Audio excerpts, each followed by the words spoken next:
नमस्कार, मैं श्वेता। उत्तर प्रदेश की बड़ी खबरों में आपका स्वागत है। आज है 16 अप्रैल, दिन गुरुवार। खबरों की ओर बढ़ने से पहले एक महत्वपूर्ण बात। अगर आप भी सरकारी नौकरी की तैयारी कर रहे हैं तो हमारे बुलेटिन के अंत में हम रोज करंट अफेयर से कुछ सवाल लेकर के आते हैं, जिसका अगर आपने सही जवाब दिया तो आपका नाम हमारे बुलेटिन के अंत में दिखाया जाएगा। चलिए अब एक नजर डालते हैं आज की सुर्खियों पर। यूपी में मजदूरी बढ़ी, श्रमिकों को मिलेगा हजारों रुपए का फायदा। यमुना में नाव चलाने के लिए अब जरूरी होगा लाइसेंस। सीएम योगी ने दिखाई 10 लखवी ई बस को हरी झंडी। लखनऊ में बनेगा पहला डे नाइट मार्केट। रहाने पर गिरिगाज, बीसीसीआई ने लगाया लाखों का फाइन। चलिए एक नजर डालते हैं आज की 25 बड़ी खबरों की ओर। यूपी में मजदूरी बढ़ी, श्रमिकों को मिलेगा हजारों रुपए का फायदा। उत्तर प्रदेश सरकार ने श्रमिकों की मजदूरी बढ़ाई है, जिससे गाजियाबाद और गौतम बुद्ध नगर में कुशल श्रमिकों को 3,288 रुपए तक अधिक मिलेंगे। प्रदेश को 3 श्रेणियों में बांट करके नई दरें तय की गई है। अन्य नगर निगमों और जिलों में भी 1335 से 2445 रुपए तक बढ़ोतरी हुई है। नई मजदूरी 1 अप्रैल से लागू है। यमुना में नाव चलाने के लिए अब जरूरी होगा लाइसेंस। मथुरा के केशरी घाट में नाव हादसे के बाद यमुना में नौका संचालन के नियम सख्त कर दिए जाएंगे। अब नाव चलाने के लिए लाइसेंस अनिवार्य होगा और बिना अनुमति जुर्माना लगेगा। नाव की संख्या और क्षमता भी तय की जाएगी। आगरा से बटेश्वर तक घाटों पर चेक पॉइंट बनेंगे ताकि हादसों को रोका जा सके। सीएम योगी ने दिखाई 10 लाखवीं ई बस को हरी झंडी। लखनऊ के टाटा मोटर्स प्लांट में 10 लाखवीं गाड़ी यानी कि ई बस का उत्पादन पूरा हुआ, जिसे सीएम योगी ने हरी झंडी दिखाई। उन्होंने इसे यूपी की औद्योगिक प्रगति का प्रतीक बताया। टाटा सन्स चेयरमैन ने अगले 5 साल में 20 लाख वाहनों का लक्ष्य रखा। यह प्लांट 1992 से संचालित है और 15 देशों में वाहन निर्यात करता है। स्मार्ट प्रीपेड मीटर पर बवाल, उपभोक्ता परिषद ने उठाई आवाज। स्मार्ट प्रीपेड मीटर के खिलाफ बढ़ते विरोध के बीच राज्य विद्युत उपभोक्ता परिषद ने सरकार और नियामक आयोग से हस्तक्षेप की मांग की है। परिषद का कहना है कि बिना सहमति मीटर लगाने से उपभोक्ताओं को दिक्कतें हो रही। इस मुद्दे पर आयोग में पक्ष रखते हुए जांच और कार्रवाई की मांग की जाएगी। अवैध प्लॉटिंग पर चला बुलडोजर। नगर निगम ने मस्तेमऊ में अवैध कब्जों पर कार्रवाई करते हुए बुलडोजर से 1.113 हेक्टेयर सरकारी जमीन मुक्त कराई है, जिसकी कीमत करीब 10 करोड़ है। प्रॉपर्टी डीलर इस जमीन की अवैध प्लॉटिंग कर बेच रहे थे। अधिकारियों ने बाउंड्री वॉल तोड़ करके कब्जा हटाया और भविष्य में सख्त कार्रवाई की चेतावनी दी। लखनऊ में ईंटों के दाम बढ़े, बारिश से उद्योग को हुआ बड़ा नुकसान। लखनऊ में बेमौसम बारिश से ईंट भट्टा उद्योग को भारी नुकसान हुआ, जिससे उत्पादन करीब 50% तक घट गया। लखनऊ ब्रिक क्लेन एसोसिएशन ने ईंट की कीमत 8,000 से बढ़ा करके 9,000 रुपए प्रति हजार कर दी है। बारिश और कोयले की लागत बढ़ने से यह निर्णय लिया गया। एसोसिएशन ने सरकार से राहत की मांग की है। सर्वोदय विद्यालय मामले में आईएएस अधिकारियों पर गिरीगाज। समाज कल्याण विभाग के जयप्रकाश नारायण सर्वोदय विद्यालय में 100 प्रवक्ताओं की गलत पदोन्नति मामले की जांच तेज हो गई है। 4 आईएएस अधिकारियों से जवाब तलब किया जाएगा और जिम्मेदारी तय की जा रही। साथ ही आईएएस समीर वर्मा के लंबे समय से अनुपस्थित रहने पर विभागीय जांच शुरू कर दी गई है और जांच अधिकारी नियुक्त किया गया। यूपी के पर्यटन में आज बात होगी रामघाट की। चित्रकूट में मंदाकिनी नदी के तट पर स्थित रामघाट एक प्रमुख तीर्थ स्थल है, जहां भगवान राम के वनवास से जुड़ी मान्यता है।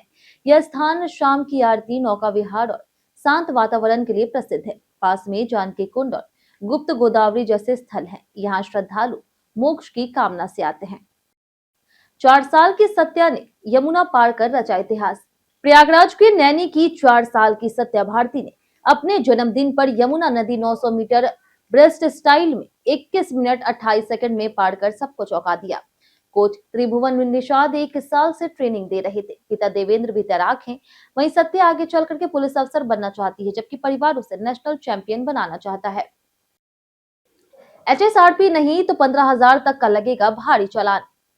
15 अप्रैल से बिना हाई सिक्योरिटी नंबर प्लेट वाले वाहनों की प्रदूषण जांच नहीं होगी। जांच न कराने पर 10,000 रुपए और एचएसआरपी न होने पर 5,000 रुपए का चालान होगा। प्रदेश में अभी भी करोड़ों वाहन बिना एचएसआरपी है। अब पोर्टल तभी प्रमाण पत्र देगा जब प्लेट लगी होगी। वही वाहन मालिक ऑनलाइन आवेदन कर सकते हैं, एचएसआरपी लगवा सकते हैं। बांदा बना सबसे गर्म शहर, यूपी में लू का खतरा। उत्तर प्रदेश में अप्रैल के मध्य से ही भीषण गर्मी शुरू हो गई है। कई जिलों में तापमान 44 डिग्री के पार चला गया। बांदा सबसे गर्म 42.6 डिग्री रहा, जबकि झांसी, प्रयागराज और वाराणसी भी 40 डिग्री के आसपास है। मौसम विभाग ने लू की चेतावनी दी है और लोगों को दोपहर में बाहर ना निकलने, पानी पीने और सावधानी बरतने की सलाह दी। अंडों की बढ़ती मांग के बीच निवेशकों के लिए बड़ा मौका। लखनऊ के इंदिरा गांधी प्रतिष्ठान में आज भर पोल्ट्री कॉन्क्लेव होगा। इसमें निवेश, नवाचार और बाजार विस्तार पर चर्चा होगी। विशेषज्ञ, उद्यमी और छात्र भाग लेंगे। प्रदेश में अंडों की मांग उत्पादन से अधिक है, जिससे निवेश के अवसर बढ़े हैं। कार्यक्रम में सरकारी योजनाओं, टेक्निक और वित्तीय सहायता पर भी मंथन किया जाएगा। बंगाल चुनाव में यूपी के 5 कांग्रेस नेता बने स्टार प्रचारक। बंगाल विधानसभा चुनाव के लिए कांग्रेस ने 44 स्टार प्रचारकों की सूची जारी कर दी है, जिसमें यूपी के अजय राय, प्रमोद तिवारी, इमरान प्रतापगढ़ी, इमरान मसूद और सुप्रिया श्रीनेत शामिल है। अजय राय ने जिम्मेदारी मिलने पर आभार जताया और जीत के लिए पूरी मेहनत का भरोसा दिया। रायबरेली प्रतापगढ़ बॉर्डर पर पुलिस मुठभेड़, बदमाश घायल। रायबरेली प्रतापगढ़ बॉर्डर पर पुलिस और बदमाशों के बीच मुठभेड़ हुई, जिसमें एक आरोपी घायल हो गया। पुलिस ने महिला से मंगलसूत्र लूट मामले का खुलासा करते हुए 3 शातिर अपराधियों को गिरफ्तार किया। मुठभेड़ नसीरपुर नहर के पास हुई। गिरफ्तार आरोपियों में अफजल, गुड्डू और मुकीम शामिल है, जो विभिन्न जिलों के निवासी हैं। सीबीएसई 10वीं रिजल्ट 2026 जारी। सीबीएसई ने 10वीं का रिजल्ट 2026 जारी कर दिया। छात्र cbse.gov.in, result.cbse.nic.in या फिर डिजी लॉकर अन्य वेबसाइट पर रोल नंबर और जन्म तिथि डालकर के रिजल्ट देख सकते हैं। डिजिटल मार्कशीट में नाम, अंक, ग्रेड और पास स्टेटस शामिल होगा। छात्र इसे डाउनलोड कर प्रिंट आउट रख सकते हैं। रिजल्ट के बाद 11वीं एडमिशन प्रक्रिया शुरू होगी। महिला आरक्षण बिल पर अखिलेश यादव का बड़ा हमला।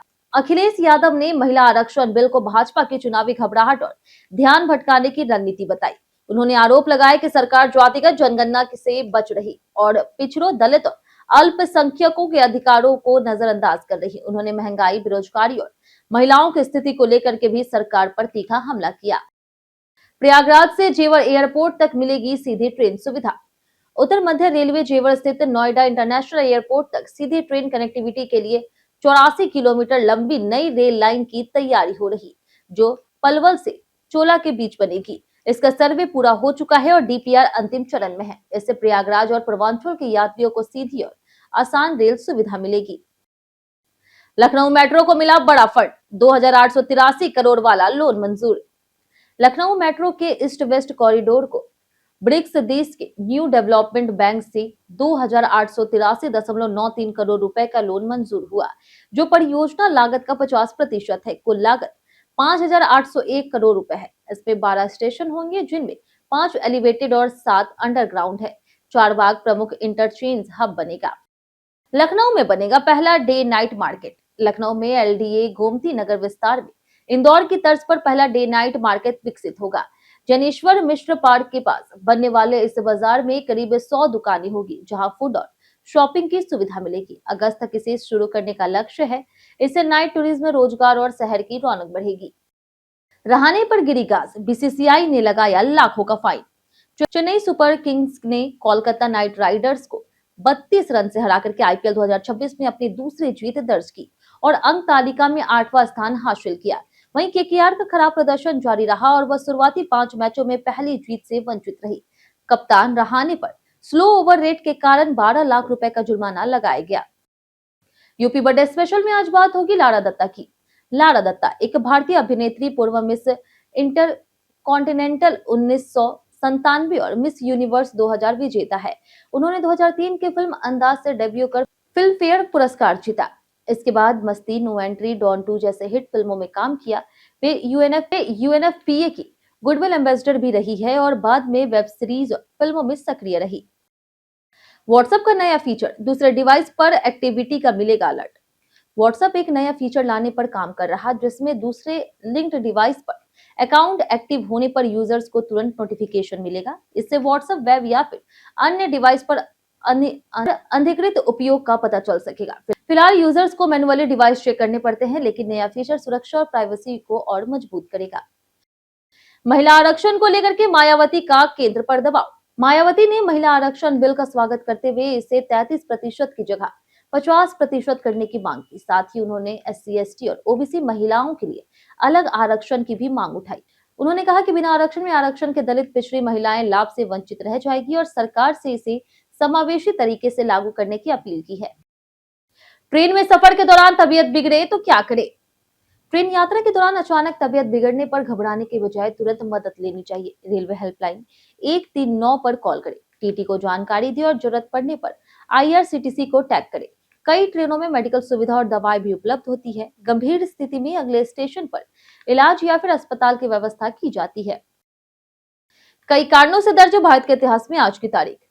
1919 में भारतीय वायुसेना के महान अधिकारी अर्जन सिंह का जन्म हुआ, जो marshal of the year force बने। वहीं 1978 में अभिनेत्री लारा दत्ता और 1995 में पहलवान सरिता मोर का जन्म हुआ। 1966 में प्रसिद्ध चित्रकार नंदलाल बोस का निधन हुआ। 2011 में महावीर चक्र विजेता ब्रिगेडियर भवानी सिंह का देहांत हुआ। इसी दिन 1853 में पहली ट्रेन चली, इसलिए भारतीय रेल परिवहन दिवस मनाया जाता है। हम प्रतिदिन आपसे 5 ऐसे जरूरी सवाल उसके जवाब बताएंगे जो कि यूपीपीएससी जैसे अन्य प्रतियोगी परीक्षाओं में काम आएंगे। सवाल इतिहास, यूपी स्पेशल, विज्ञान, करंट अफेयर्स और भूगोल से रहेंगे। पूछे गए 5 सवाल में आपने कितना सही जवाब दिया, ये हमें कमेंट करके जरूर बताएं। तो हमारा पहला सवाल है, उत्तर प्रदेश में मुख्यतः चमड़े का व्यापार कहाँ होता है? ऑप्शन ए है कानपुर, ऑप्शन बी है लखनऊ, ऑप्शन सी है गोरखपुर, ऑप्शन डी आगरा। इसका सही जवाब है ऑप्शन ए कानपुर। हमारा दूसरा सवाल है कि ब्रिटिश काल के प्रथम चरण में उत्तर प्रदेश किस प्रेसिडेंसी का अंग था? Option A Bengal presidency, option B Awadh presidency, option C है Madras presidency, option D Bombay presidency. इसका सही जवाब है ऑप्शन है बंगाल प्रेसिडेंसी। हमारा तीसरा सवाल है कि महाजनपद काल में उत्तर प्रदेश में गणतंत्रात्मक राज्य भी था, और वो था।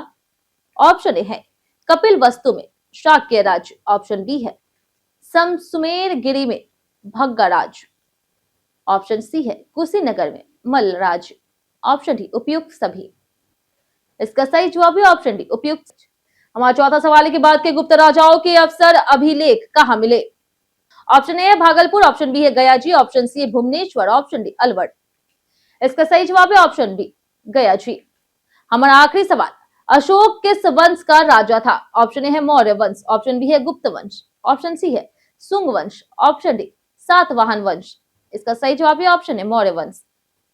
बीते दिन बहुत से लोगों ने हमारे वीडियो पर कमेंट किया। जिन्होंने हमारे वीडियो पर कमेंट किया उनके नाम है विक्रम सिंह, मोहम्मद सिद्दीकी, राम गोपाल मौर्य, ललित कुमार, स्वतंत्र कुमार यादव, रमेश कुमार और विश्वनाथ प्रताप सिंह। इसी के साथ बढ़ते हैं आज के सवाल की ओर। आज का सवाल है, क्या आप मानते हैं कि यूपी में बेरोजगारी सबसे बड़ा मुद्दा है?